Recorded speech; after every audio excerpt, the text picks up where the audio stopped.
So usually you're going to get a paper jam error message on the display. I'll show you a few different places where you can check for a paper jam.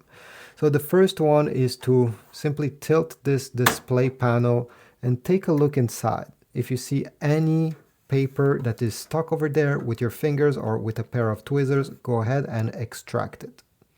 If everything looks great, Canon made a special door where they will allow us to have access to the internals of the printer. So what do I mean by this is, well, go on the back here, and on the back you're going to stick your finger on the top of this door and you're going to pull it down. There's a good chance that your stock paper will be located here. So just again with your fingers, with a pair of tweezers, remove it, extract it.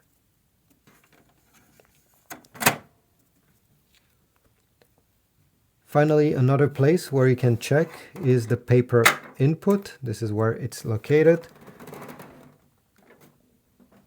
Sometimes the paper gets stuck once it enters the printer. Maybe it enters crooked and that's why it doesn't work. So again, with your fingers, try to get it from there.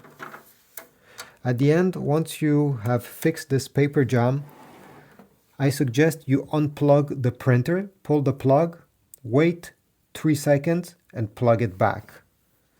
Turn it on and the error message should go away by itself. Thanks for watching. Leave a like, subscribe, comment, and I'll see you in the next video.